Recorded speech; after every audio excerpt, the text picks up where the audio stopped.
We're going to talk about analysis now. You sort of mentioned a little bit about retention earlier, and you mentioned earlier about how YouTube provides you with lots of tools and data to make yourself better, which in turn makes them better. What does your analysis of your content look like? Do you see what's worked, what's not worked? Do you review it like in depth? I review a lot of my analytics. So learning about analytics to me is one of the biggest keys to growing a channel Okay. or a business or anything like that. YouTube, for the people who don't know, YouTube gives you what they call a YouTube studio. They give you lots of data. They will have things like your audience. So, for instance, I'll give you some stats. So, for my channel stats say that almost 60% of my audience is female, which means 40% is male. The people subscribed, people they can see that about. Maybe somebody lied about their age or their gender or something like that, Yeah. right? That's a little bit different. But I can see that 6% is female, 40% male. Nice and binary. Thank you, YouTube. But also things like where they are based. So I can see that there's a big audience in the US and in the Philippines and different countries. I can see what time they watch.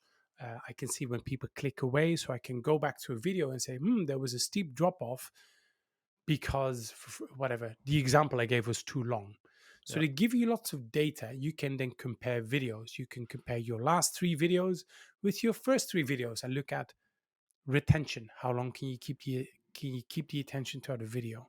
Yeah. And if you get into the habit of frequently looking at those, don't have to um, get too sucked into them because it can be a bit of a rabbit hole. You start reading into everything. But I think if you just keep a healthy track of things like that, you can learn a lot about your performance because the whole if you can measure it, it can be is again Managed. it can be done or something. Yeah, it can be What can be managed. measured can be managed. Yeah. Yeah. It can be measured, can be managed, and it's the same thing here. And that data is, I think, crucial for if you want to grow your channel. Now, in the beginning, don't read into it too much. It's like you need a bit of a data set over time to see any patterns. I'll give you an example. I'm wearing a sports watch by Garmin.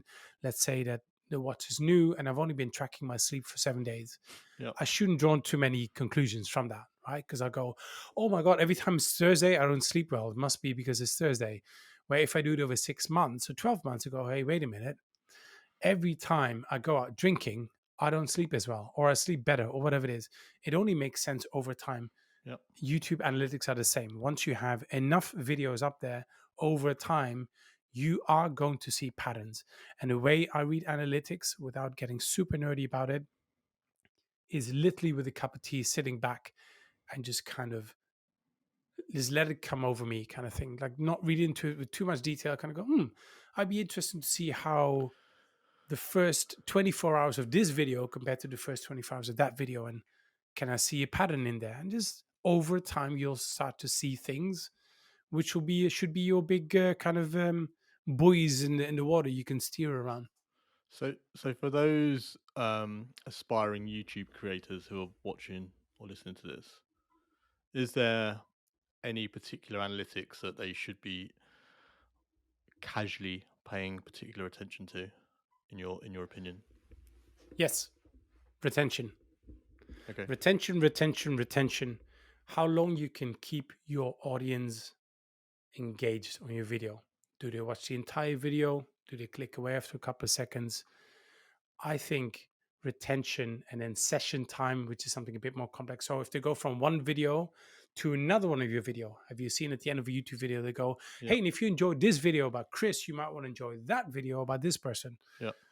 If you keep people watching longer on your channel, it's called a session time. So let's say one session on your channel where I binge 7 Chris Hutchings 10Q videos, Yeah.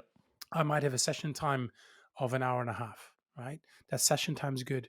But to even get there, you need better retention, Yeah. right? So, how long people stay on a video, which leads then to the question, how long should my video be? As long as it needs to be. If you can hold the attention for 12 minutes, awesome, do it. If you can get your point across in 3 minutes, people will love you for that. People don't have the same attention span, and it's easy to blame it on attention span. The reality is we have better examples of how people can tell a complex thing in a couple of seconds. There's some great breakthroughs of the last so many years where people have been very clever, taking something that's complex and making it very simple. Yeah. Whether you agree with that or not doesn't matter. It's just that things have gotten shorter. So if you can make it shorter for people, if you just as long as it takes to get it across. So that's your retention time. Have you And s- the better you just do doing? this, I'm sorry, I got like one last point because Go that's on. so connected to this one. Then the one before that. So we look at overall session time, Yeah. how many videos they watch, how long they stay there. That depends on your retention, how long they stay on the video, because very often only at the last 20 seconds can you go, now go watch this video. Yeah. You can't put that anywhere else in the video, by the way. You can only put it in the last 20 seconds. And then one step before that is your thumbnail and title, because you can have the best video that's 12 minutes long that's been taken 100,000 hours to edit, and you've got a whole funnel where they go from this video and then part B, part C to the story. But if nobody clicks on your video, all of that, what I just said, is completely irrelevant. Yeah. So, three things: learn to get better thumbnails, because you are competing with people that have a team of 20 people designing one thumbnail, like in Yeah. Mr. Beast. You're competing with them. On that home screen, your thumbnail will be in there. So, get better thumbnails, which probably means learn Photoshop and stuff, better titles, and those things kind of hang together. So those would be the three metrics: how many people click on the little icon and kind of get into the video, Yeah. how long did it then stay, and do they go from one video to the other one. That would be kind of my my top line ones.